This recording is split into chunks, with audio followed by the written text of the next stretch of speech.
está dentro de la organización electoral de la cual hace parte también la Registraduría Nacional del Estado Civil. Y el Consejo Nacional Electoral tiene unas funciones muy precisas, detalladas, no solamente en los artículos 264 y siguientes de la Constitución Política, sino en varias leyes, entre ellas la fundamental, la Ley 1475, Ley Estatutaria, y la Ley Estatutaria 996. Ese Consejo Nacional Electoral cumple unas funciones administrativas y lo que hizo ayer está establecido no solo por el poder que le otorga la Constitución, sino porque además en la Ley 996 como en la 1475 en términos generales, está en la 996, artículo 19, la competencia del Consejo Nacional Electoral. Y me permito leer textualmente la parte. Claro, por favor. Dice, el candidato, el gerente, el tesorero y el auditor de las campañas responderán solidariamente por la oportuna presentación de los informes contables, primera parte, y la segunda, por el debido cumplimiento del régimen de financiación de campañas. Y si los ciudadanos tienen tiempo de ver la Ley 1475, que es estatutaria también, pero la 996, mirarán cuál es el régimen de financiación de las campañas, donde hablamos de los topes. Y allí también están previstas las sanciones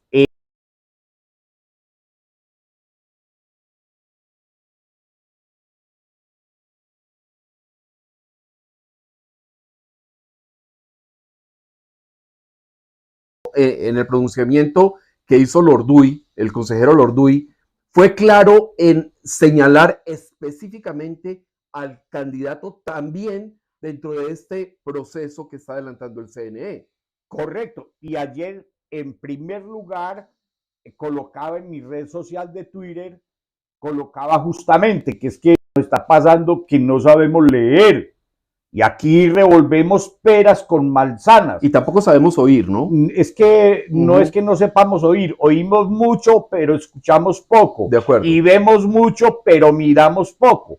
Y a mí me da vergüenza, incluso colegas diciendo que están investigando al presidente. No. La investigación es no solamente a la estructura de la campaña, sino a las personas responsables solidarias que estableció la ley. Ahí está el candidato. Entonces yo hacía una pregunta ayer. Si eso fuese de esa manera, ¿desde cuándo? Yo le pregunto a la comunidad jurídica, ¿desde cuándo uno es cónyuge? ¿Es desde el momento en que se casa o desde que empezó a conocerla y empezó el noviazgo? O desde el momento en que se vuelven prometidos, de la promesa de boda. Sí. Sabemos los juristas que cónyuge es a partir del momento que se contrae matrimonio, ¿cierto? Entonces yo no puedo pretender que ahorita que el presidente que asume, porque pudo no haber asumido, pudo haber fallecido y no posesionarse, entonces no asumió el cargo. Antes que era candidato, entonces esta norma está diciendo que es presidente desde que es candidato. Yo creo que no. Yo pienso que falta discernimiento y actuamos más por la calentura.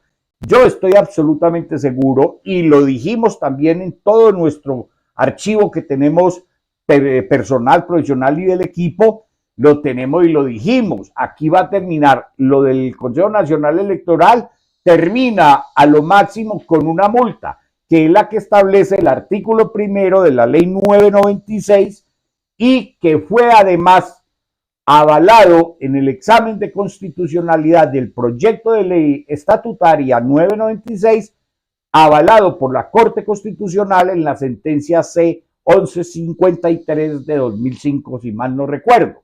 Entonces aquí no hay ningún desbordamiento del orden jurídico y están sacando ahorita que es que el artículo 199 de la Constitución manda que el presidente solo puede ser juzgado por el Congreso y la Corte, la Comisión de Acusación. Pero también leen mal. Y entonces me asusta que ahí está diciendo el artículo 199 que el presidente en ejercicio solo podrá ser perseguido por delitos.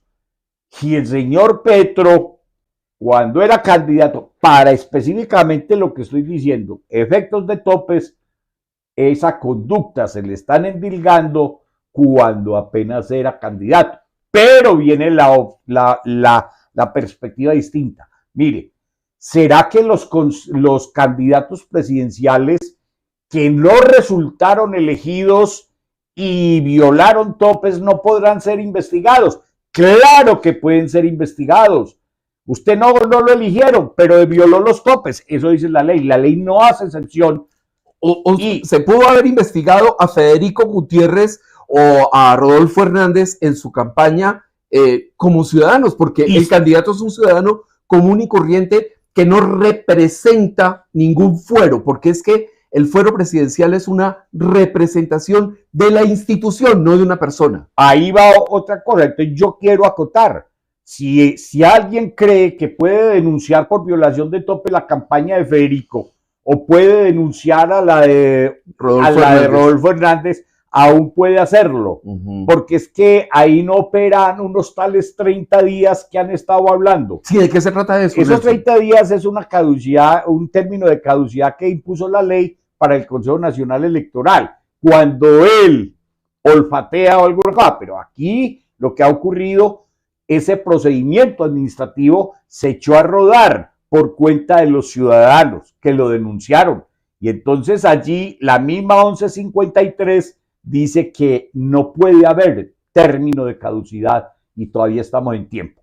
Entonces yo digo, si se investiga a Federico, por ejemplo, y se halla que excedió los topes, le va a pasar lo mismo, lo van a sancionar con una multa, ¿sí? Hasta ahí llega el Consejo Nacional Electoral. ¿Qué es la parte de discrepancia? Y voy a lo suyo. La parte que discrepamos es exactamente la que tiene que ver con el paso siguiente a lo que en las mismas condiciones la mayoría de las personas han pensado que el 109 es sumamente claro.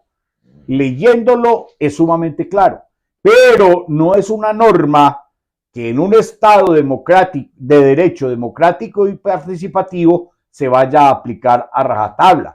Además, el derecho en alguna medida cuando establece sanciones no puede sancionar por lo que es la persona, sino por lo que hace. Y entonces allí es donde eliminamos o cerramos las puertas a lo que se ha llamado el derecho penal de autor y el derecho penal de enemigo. Eso está cerrado tranquilamente. ¿Qué viene ahora? Para mí, y siempre lo he expresado, yo no me apresuré a ser el primero en nada, simplemente planteé una herejía en la cual cada día me convenzo de su plausibilidad frente a eso. Esa consolidación que ha hecho el Consejo Nacional Electoral es apenas la primera fase. Miren que la resolución dice, ábrese la investigación y se formulan cargos. ¿Por qué? Porque ese es el diseño que hizo la ley para ese proceso.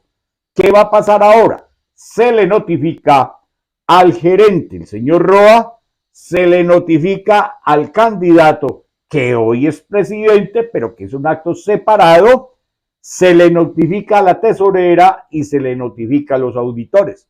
¿Qué sigue de ahí? A partir de la notificación de ese acto de ayer del Consejo Nacional Electoral, esas personas tienen el derecho en la garantía del debido proceso y del derecho de defensa, tienen 15 días para dar respuesta. Y uno a un acto de cargos, ¿qué es lo que hace? Dar las razones de defensa, sea porque prueben otra cosa, aporten otro documento, haya un testigo, no sé si podrá en una situación que es meramente objetiva, muchas cosas, pero para que ejerzan su defensa. Luego de eso, el Consejo, que vence ese término, el Consejo que tiene que hacer, entrar a estudiar toda la proposición de las defensas que en tiempo oportuno legal hayan formulado los investigados. Y las va a evaluar conforme a qué, a lo que es el hecho, su materialidad, su sustancialidad, y finalmente podrá emitir una resolución o un fallo donde va a decir efectivamente si hubo violación de los topes de financiación de las campañas o no hubo financiación de el exceso en eso. Y listo, no hay ningún problema. A mí ese punto me parece importante para lo otro. No lo voy a decir aquí porque yo quiero que muchas personas que tienen más años que yo y tal vez muchos kilómetros más acumulados de experiencia que yo, no lo voy a decir por qué, pero yo sí sigo insistiendo en que en la segunda parte, en que usted me habla del fuero, ya están hablando hoy de fuero integral, de que es que no sé qué, no. Si hay algo claro y concreto en Colombia, es el fuero que existe para los altos funcionarios del Estado y están expresamente nombrados en la Constitución. Permítame, Nelson, vamos a un corte comercial y continuamos con este tema del fuero presidencial en esta decisión del Consejo Nacional Electoral. En la vida necesitamos respeto, libertad. Hurtado y Hurtado. Un estudio jurídico con soluciones en derecho administrativo, civil, de familia, comercial y accidentología vial. Contamos con una reconocida trayectoria en derecho urbanístico y propiedad horizontal. Además, somos especialistas en pericias de patología estructural y geotecnia. Sin temor ni miedo, viva el derecho. Y continuamos en Agenda CTX en directo con Nelson Hurtado, donde estamos abordando todo este asunto de la decisión del Consejo Nacional Electoral. Nelson, hablábamos antes de responder las preguntas que nos están haciendo en directo a través del chat, hablábamos del fuero presidencial al que le están colgando arandelas que no tienen por qué ser. El presidente es presidente desde el 7 de agosto y ahí entra a operar el fuero presidencial. Un ministro es ministro, un magistrado es magistrado, desde el momento en que asume su función y se juramenta y demás. No antes, no hay un prepresidente, ni hay legalmente no existe como una especie de función de preparación, de noviciado para ser presidente. No. O es presidente o no lo es. Eso es lo que dice la ley, tengo entendido, Nelson. Claro, entonces miremos, venía diciendo que el fuero de que gozan los altos funcionarios del Estado, que están además expresamente nombrados en la Constitución, es un fuero que es una garantía para que en el ejercicio de su cargo no vayan a ser sorprendidos, y ojo, para el caso del presidente,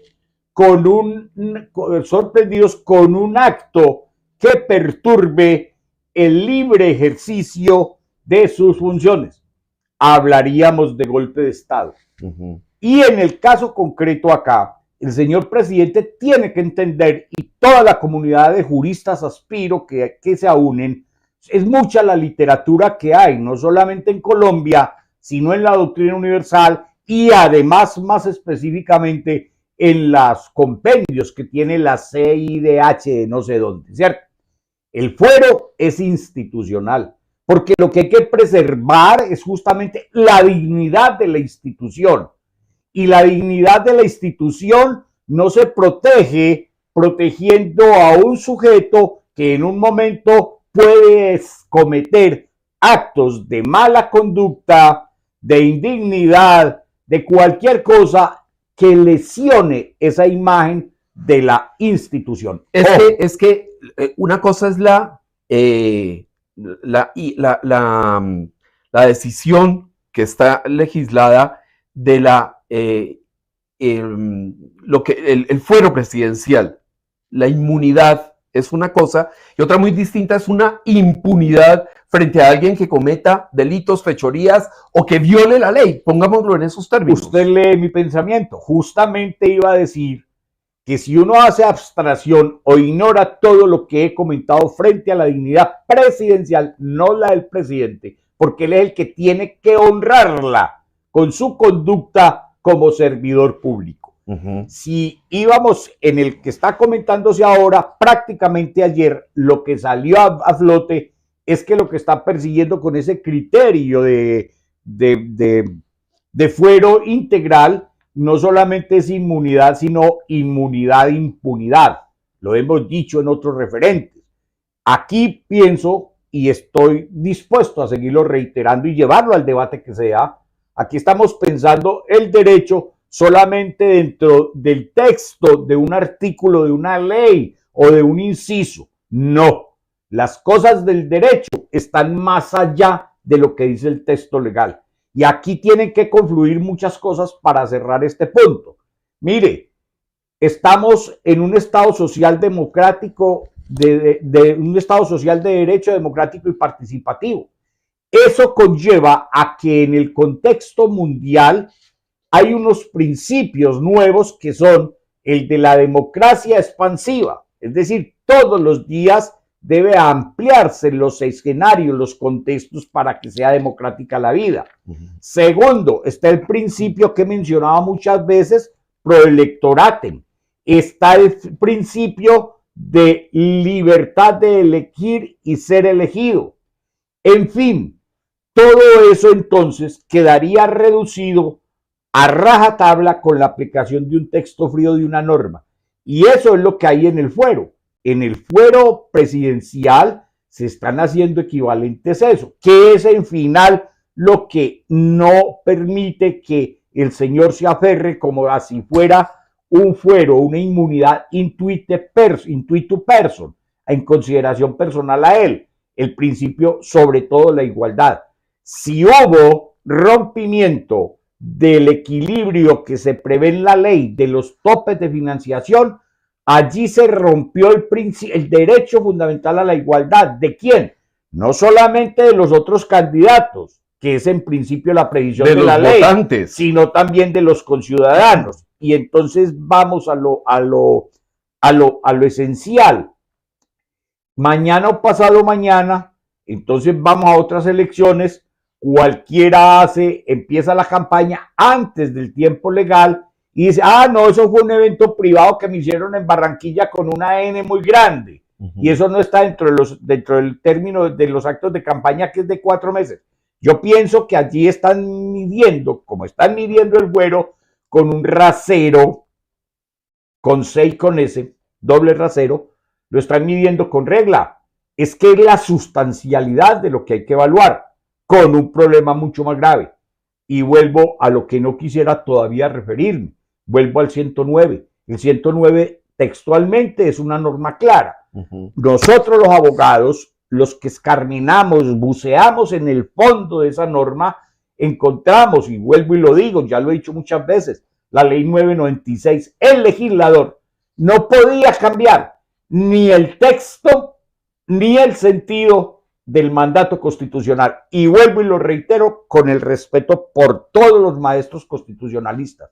Si hay algo claro en la Constitución de Colombia es el artículo 109, que tiene precisamente la estructura irrefragable de ser una norma, regla constitucional. Jimmy Cano pregunta a través de nuestro chat, como lo que se busca es sacar a Petro de la presidencia, ¿qué hay que hacer? O sea, ¿qué viene después? ¿Se adelantan las elecciones o asume Francia Márquez? Yo me atrevo a meter acá una introducción. Francia Márquez era parte de la campaña Petro presidente. Si se está investigando la campaña y se toma una decisión contra la campaña, contra los partidos, contra el candidato, ella está vinculada por ser parte de la campaña y ser parte del mismo proceso. Pero Nelson, ¿qué hay que decirle a Jimmy Cano? Bueno, al señor Jimmy Cano, muchas gracias por preguntarnos, por interactuar. De eso se trata estos programas, ser ciudadanos maduros. Mire, Jaime, tiene razón. Usted plantea algo. Es que si esto llegara a darse curso por el Congreso, por el artículo 109, evidentemente Colombia en la destitución, no solamente la del presidente como tal, sino de la fórmula presidencial. Y la fórmula presidencial de Colombia está integrada por un presidente y un vicepresidente, en este caso la vicepresidenta. Esos serían los destituidos. ¿Qué vendría? Aquí hay mucha discusión que es el presidente del Senado, que tal cosa, hay muchas cosas, pero no nos vamos a apartar del tema, que eso es de más calado. Eso conllevaría a esa situación. ¿Qué es lo que va a pasar? Ahorita, ¿qué hace el Consejo Nacional Electoral? El Consejo Nacional Electoral puede, o cualquier ciudadano, cuando quede consolidada la decisión del Consejo Nacional Electoral, para mí, cuando haya una resolución que diga efectivamente se violaron los topes en tanto, yo como ciudadano, señores Consejo Nacional, mándenme copia en PDF de su correo electrónico institucional al mío institucional y procedo a acudir a la comisión de acusaciones. ¿Por qué? Porque ya tengo la prueba. Claro. Y eso es irrefragable. Pero perdón, hago una aclaración ahí muy importante. La decisión del CNE no saca a Petro de la presidencia per se. O sea, el Consejo Nacional Electoral no va a destituir a Gustavo Petro de la presidencia. El único organismo que puede llegar a esa decisión es la Comisión de Acusación y el Congreso de la República. Ahí es muy buena su pregunta en este punto. El Consejo Nacional Electoral no puede ni destituir ni sancionar con suspensión, con nada al presidente. Una multa, lo acabamos de decir. ¿Qué es lo que pasa? Allá le afecta la agenda privada del fin de semana. Allá se produce una prueba y es bueno decirle también a los conciudadanos.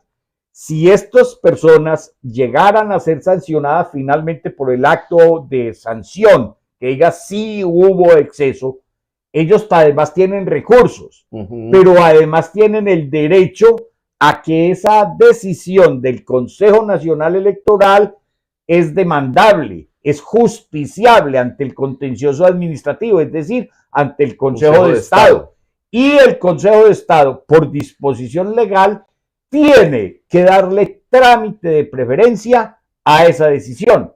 Es decir, mirar si la autoridad administrativa, Consejo Nacional Electoral, en principio respetó las garantías fundamentales del debido proceso, del derecho de defensa, la contradicción de la prueba, todas estas cosas en favor de los investigados. Si la haya así y además encuentra que todo lo que le presentan es verosímil las pruebas, el Consejo de Estado no tiene más que confirmar la decisión. En caso tal, podrá revocarla. Entonces, todavía el señor Petro tiene una cantidad de garantías. Y ahí viene lo importante. Supongamos que el Consejo de Estado anule la decisión de sanción. Ya los ciudadanos no tenemos más nada que hacer, porque ¿cómo nos vamos a ir a la comisión de acusaciones de la Cámara? No, es que para mí Petro sí es... La prueba fue analizada por el Consejo de Estado en ese caso y determinó que no era válida, que no existe una prueba que es la decisión del Consejo Nacional Electoral. Y viene el viejo aforismo jurídico: dame los hechos y la prueba, dame los hechos y la prueba y yo te daré el derecho. Entonces, de aquí a allá falta mucho trecho por caminar. Más sin embargo, ustedes me han oído hablar aquí de un trámite por la Comisión de Acusaciones. Correcto. Al principio, si hay personas pensantes, encontrarán que marcamos una diferencia entre un candidato y el presidente en tiempo. Sí. Para mí, allí está el soporte de mi herejía, que con humildad es cuestión de estudio. A mí me amo el derecho, me encanta estudiarlo, me encanta unir cosas porque esto es holístico, me encanta pensarlo desde la literatura, desde la filosofía, porque así debe ser. Y ahí, entre esa diferencia entre ser candidato y ser presidente, está todo el núcleo de mi herejía para decir lo que dije y que no quiero volver a referirme, porque nunca ningún conciudadano me ha visto aplastando realmente, vilipendiando ni a conciudadanos por manera diferente de pensar y mucho menos a los colegas. Nunca lo he hecho. Pero bueno, Nelson, a partir de la decisión del Consejo Nacional Electoral, se despertó un profundo debate, bueno, no profundo, pero sí un debate, una tormenta de la opinión. Entonces salieron abogados prestigiosos a decir que se le estaban violando los derechos interamericanos al presidente, que, en fin, y el presidente sale a hacer un llamamiento a movilización permanente y a que las comunidades se declaren en asamblea. Desde la institucionalidad de la presidencia, desde la dignidad de la presidencia de la República, hacer un llamado a las calles, a movilizar a la gente contra una decisión que es eminentemente legal, porque está dentro del marco legal y sobre todo constitucional? Eso de alguna manera suena también a golpe de Estado. Jaime, yo comparto eso y quiero ir un poquito más allá. Mire que además de citar, convocar, casi que ordenar al pueblo, A sus huestes. al pueblo, él cree que todo el pueblo colombiano somos los 50 millones. No, aquí el pueblo de él es un grupo de 11, digámoslo, ya lo dijimos. Él convoca al pueblo a asamblea permanente y a movilización permanente. Pero además, ojo, le da una orden. El eximio abogado presidente, que no es mi colega, le da una orden a las Fuerzas Armadas de no alzar las armas ni de disparar contra su pueblo. Pero yo le pregunto, acá es un escenario, mire toda la transversalidad de temas que esto lleva. Yo le voy a preguntar con todo respeto a los comandantes de las fuerzas militares de Colombia. Ustedes son, porque también alguien escribió que la lealtad del presidente, las Fuerzas Armadas, hasta este momento en Colombia, solo deben lealtad a la patria, a la democracia y a su institucionalidad. Y a la Constitución. Por eso, y a la Constitución. Aquí la lealtad de las Fuerzas Armadas no podrá ser jamás con el presidente como ocurre en Venezuela. No es una lealtad personalizada. Exactamente. Ese no es un equipo de trabajo del presidente solamente.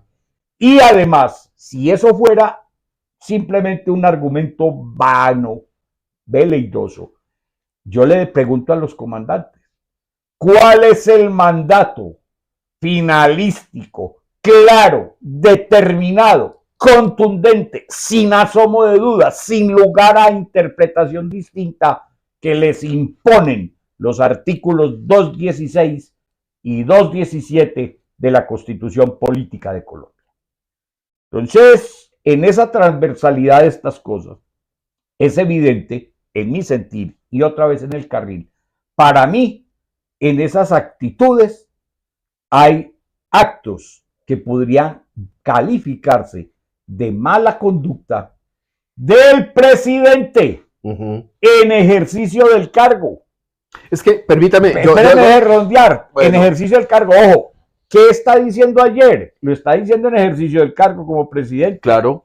Y para mí habría un acto de mala conducta y de acciones que dañan el orden y la institucionalidad.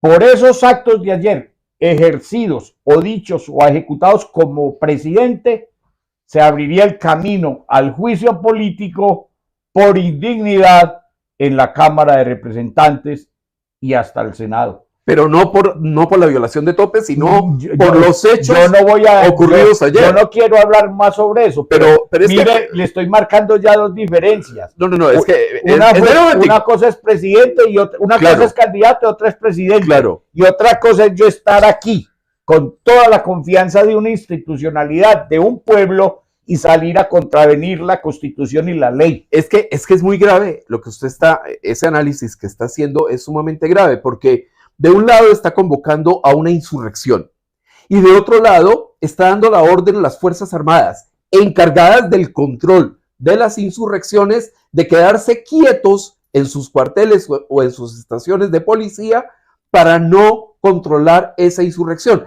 Es decir, deja a la mayoría de ciudadanos a merced de vándalos, terroristas, narcoterroristas y demás.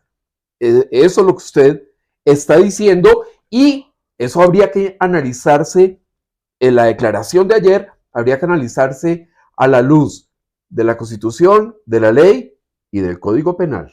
Obviamente, es que ahí viene la otra parte. En el fuero presidencial también abarca a la institucionalidad, protegiendo que el funcionario, el alto funcionario que ejerce el cargo, no sea perseguido infamemente o villanamente por causas penales. Que ha sido muy frecuente en Colombia, claro, ¿no? Pero eso no está diciendo de que delitos que haya cometido o que cometa delitos en este momento, como simple ciudadano, no sean investigados, van a la corte y lo juzgan, la sala penal. Pero los delitos que cometa en ejercicio del cargo, subrayo, ejercicio del cargo, deben seguir el trámite de la Cámara de Representantes, Senado, y si el Senado halla que es posible o que encuentra que hay suficiente mérito, le da traslado de esas conductas y lo pone a disposición de la Corte Suprema de Justicia. Pero quiero significar dos cosas. Mire dónde empezamos. Estoy haciendo la separación entre candidato y presidente. Y aquí estoy haciendo la separación entre presidente que incurre en posibles causas de mala conducta, de subvertir el orden, de alterar la paz y la tranquilidad, de corromper la democracia, porque para mí, y yo no soy ningún godito, ¿cierto? Porque mi abuelo decía que los godos de aquí de Antioquia eran unos descendientes de unos visigodos que vinieron de no sé dónde. Ajá. Pues no, es con un criterio amplio, porque es que uno no se puede someter solamente al texto, esto hay que aunarlo con muchas otras fuentes de conocimiento. Vamos a un corte comercial para continuar con este debate interesantísimo sobre la decisión y el análisis de la decisión del Consejo Nacional Electoral contra la campaña del candidato Gustavo Petro. En un momento regresamos. En la vida necesitamos respeto, libertad.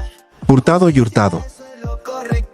Un estudio jurídico con soluciones en derecho administrativo, civil, de familia, comercial y accidentología vial. Contamos con una reconocida trayectoria en derecho urbanístico y propiedad horizontal. Además, somos especialistas en pericias de patología estructural y geotecnia. Sin temor ni miedo, viva el derecho. Y continuamos en Agenda CTX en directo, son las 9 de la mañana, 42 minutos. Se nos ha ido alargando el tiempo en este debate, que es muy importante. Bueno, finalmente, Nelson, el tema del golpe de Estado. ¿Cómo podría configurarse una investigación administrativa como un golpe de Estado, a no ser que esté viéndolo más allá y sepa que esa investigación va a llegar a buen puerto, es decir, van a encontrar lo responsable y va a servir de insumo para la comisión de acusación y para el Congreso de la República? Porque yo no veo otra forma de uno pensar que esto podría desembocar o tratarse como un golpe de Estado. Jaime, ya ese tema de los golpes de Estado en Latinoamérica lo discutimos en otro aporte que le hicimos a la comunidad, y realmente los golpes de Estado no ocurren ya por cuestión de las Fuerzas Armadas.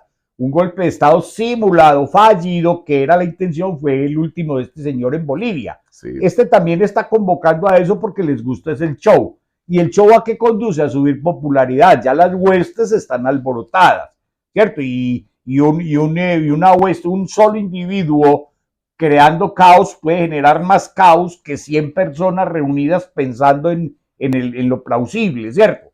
Entonces miremos que se trata de no solamente de levantar ánimos. Aquí hay una decisión porque Petro no tiene control, nadie tiene control sobre las palabras que expresamos. Y una palabra en un momento dado es tanto como una cerilla en un pajar seco o en una estación de gasolina. Sobre todo viniendo de un presidente de la República. Sí, claro, entonces mire que ahí es donde yo vuelvo a fundamental que no solamente es qué ha ocurrido ahorita en ejercicio del cargo, material insumo, ¿cierto?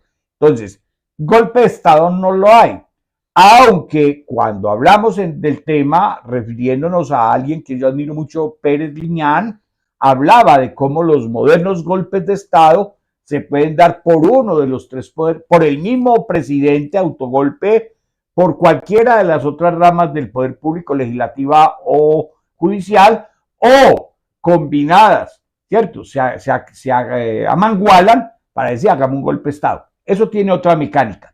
Aquí no lo hay. Y yo lo que sí quiero significar es, por favor, aquí hay una casta, y la digo yo, de abogados, y son los juristas. Yo no estoy allá y ya no me va a alcanzar la vida para llegar a ser jurista, todavía sigo siendo... De los expertos. Todavía sigo siendo un abogado juicioso, estudiante, estudioso. Y intervengo. Y venga, pero es que nadie da debate, porque cada quien tiene su verdad a puño. El presidente está equivocado, aparentemente, pero él sabe lo que está haciendo. Y él sabe también que sus abogados le están asesorando. Mire, es que son las variables, es que tal cosa. Por ejemplo, los temas de los gastos de los testigos electorales. Sí. ¿Cuándo termina la campaña electoral? Cuando se cuenta el último voto, ¿cierto? Y cuando se cuenta el último voto, pasa como 8 días que también están allá los testigos electorales cuidando los votos. Pero no es entonces en el momento en que entrega la credencial No, la campaña, cuando ya sea el resultado, quedó electo. Es presidente electo. Pero todavía electo, no está posicionado. No es presidente todavía. Es novio, todavía no es novio, no se ha casado. Ajá. Muy bien que usted me signifique para sustentar mi herejía. Muchas gracias por ponerse de acuerdo, por el apoyo. La situación es clara. Mire, ¿hasta dónde fueron los testigos electorales? A las 4 de la tarde o a las 6, yo no sé a qué hora cierran la votación en Colombia. Entonces, hasta ahí estuvieron los testigos electorales. Listo. Esa es una cosa de milimetría jurídica, de carpintería jurídica, de leguleyada, porque es que es lo sustancial y aquí todo lo están midiendo con regla. El tiempo con regla, no de aquí a acá. No, pienso que esto tiene más tonas, esta rosa. Entonces, desde ese punto de vista, yo no veo que en la ciudadanía colombiana, más en el contexto que han manifestado muchos de los grandes empresarios, de la oligarquía, de los asesinos que somos del resto del país para Petro, no han manifestado como esa intencionalidad. Hay muchos que le están apoyando y muchas políticas, ¿cierto? Lo cierto del caso es que podría decir que, como dije en alguna ocasión, hoy lo más peligroso es que nos asfixien el espíritu y no olvide que ya hay confirmación de que nos estamos quedando sin gas. Sí. Bueno, esto ha sido, muchas gracias Nelson por este debate tan interesante. En Colombia son las 9:47 de la mañana. Les agradecemos a ustedes el habernos acompañado, el habernos manifestado sus inquietudes y ojalá esto sirva para poner los puntos sobre las IES frente al, y voy a utilizar una palabra que usa Petro, al despiporre que está pretendiendo ejercer en Colombia el presidente de la República. Nelson, muchas gracias. Jaime, muchas gracias, y a todos nuestros conciudadanos, a todos, absolutamente a todos, paciencia, prudencia, sindéresis y discernimiento. No nos podemos dejar llevar por el mal consejo de la pasión, de la emotividad, de los errores que tengamos, porque aquí vienen mucho más valiosos que la presidencia, sino la vida, la libertad y la institucionalidad de un país que está luchando tenazmente por conservarse y mantenerse democráticamente con todas las imperfecciones que ella pueda tener. Bueno, ustedes muy amables. Mañana esperen un informe, una entrevista muy importante sobre otro tema muy álgido. ¿Y cuál es? El de la crisis energética. ¿Por qué realmente estamos a puertas de un racionamiento? Explica un experto para todos ustedes. Entonces mañana a partir de las 6 de la mañana en nuestro canal de YouTube, esta entrevista, este informe que seguramente va a aportar muchas luces sobre el tema. Muy amables por habernos acompañado. Nos encontramos en otra oportunidad en Agenda CTX. Paz sea sobre Israel. CTX Colombia, una videorevista de Medellín, por Medellín y para Medellín.